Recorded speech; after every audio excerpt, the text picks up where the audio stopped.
kita melihat situasi kehidupan berbangsa dan bernegara, Mbah, utamanya kita sebagai warga negara Indonesia, yang mana apabila kita mengamati dari kehidupan demi kehidupan di era zaman manusia purba, yang mana hidupnya masih berpindah-pindah, kemudian mengenal pertanian, kemudian menjadi kehidupan yang berkerumun atau berkelompok-kelompok, seperti halnya desa demi desa, kota demi kota.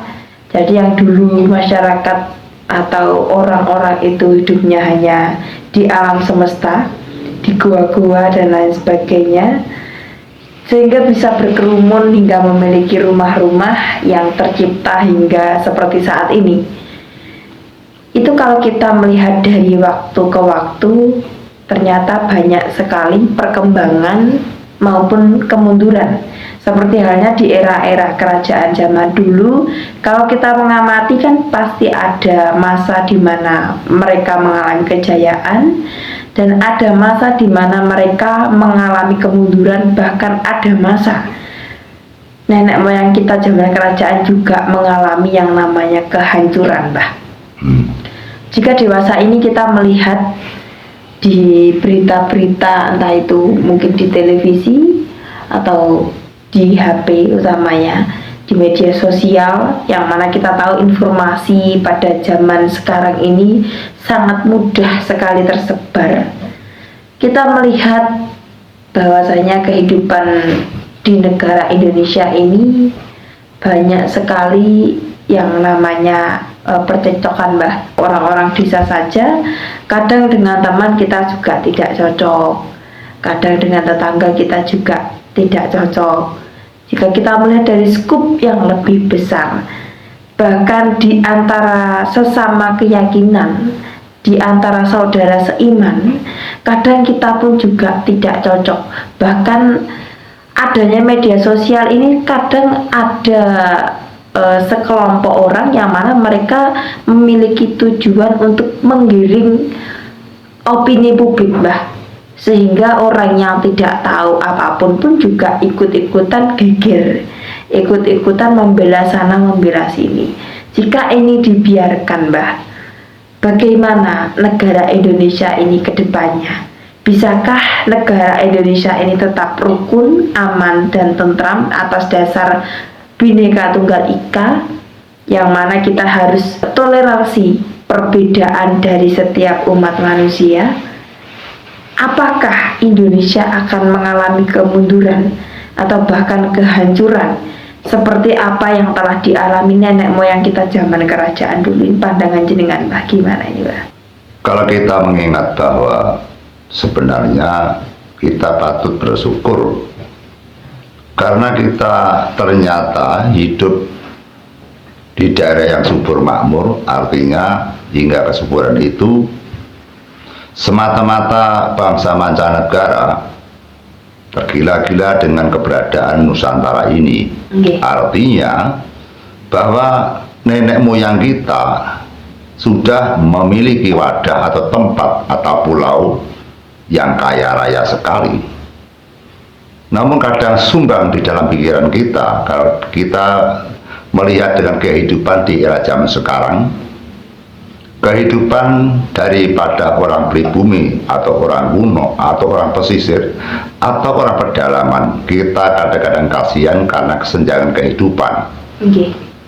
Kalau kita bisa melihat ke sebelah kanan bahwa nenek moyang kita menurunkan terah-terah para cucu yang ini hidupnya banyak yang sengsara daripada yang mulia. Tapi kalau kita menoleh ke kiri, banyaknya para imigran yang datang atau orang-orang mancanegara yang berboro, yang akhirnya menjadi penduduk asli Indonesia, penduduk asli pribumi. Kehidupannya mereka bergelimpangan harta, mereka kaya raya, bahkan mereka memiliki suatu perusahaan yang sangat besar sekali, hingga perusahaan itu mencapai ranking keberapa di antara yaitu negara ASEAN. Itu dimiliki oleh orang-orang atau bangsa-bangsa asing yang datang di Indonesia dan menjadikan warga negara Indonesia, menjadikan orang-orang pribumi juga.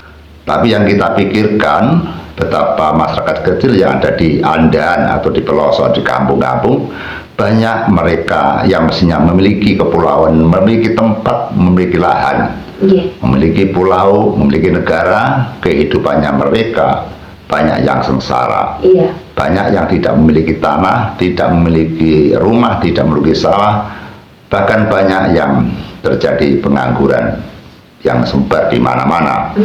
Inilah genjatan dan keseimbangan yang belum sepadan. Kita tahu, kalau kita cerita di era dulu, bahwa Nusantara ini adalah merupakan hutan belantara, atau dapat kita katakan, yaitu bahasa Jawanya, alas gung liwang liwung. Alas merupakan hutan, gung itu gede, liwung adalah suwung, hutan yang suwung. Kemudian Tuhan Sang Pencipta Alam menciptakan manusia yang menempati kepulauan ini, sehingga apabila kita melihat sejarah yang nyata di pendidikan, bahwa ada yang bilang bahwa masyarakat Indonesia adalah datang dari Mongolia dan Hindia Belakang.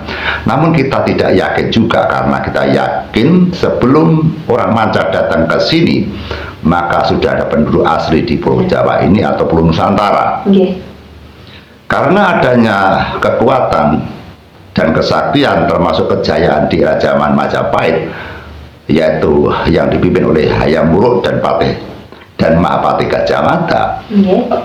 Mereka bisa mencapai mempersatukan beberapa puluh pulau, atau dapat dikatakan mencapai puluh seribu, yang mana mereka berjuang dengan susah payah merekrut di antara negara-negara yang lain, juga ditakuti oleh bangsa lain yang nyatanya Majapahit memiliki, yaitu Andahan atau jajan-jajan, dan memiliki merebut pulau-pulau dapat dikatakan yaitu pulau seribu, baik pulau besar atau pulau kecil.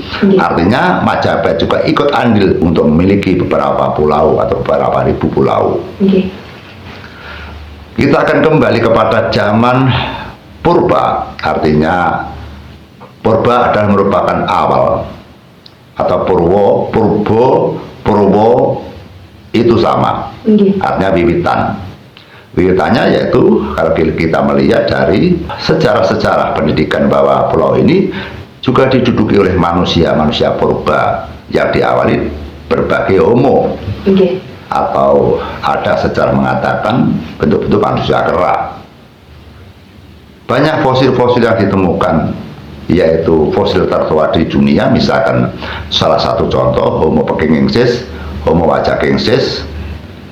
Banyak sekali homo-homo yang ditemukan di daerah pesisir, terutama dekat dengan samudera. Memang kehidupan manusia purba itu kan mengikuti aliran sungai, Pak? Iya, betul. Karena kalau mereka kan belum memiliki tempat untuk adaptasi mencari makan, mereka berpindah-pindah dan mereka mendekati dengan perairan, karena dia takut apabila kehausan di waktu kemarau panjang, Mbak.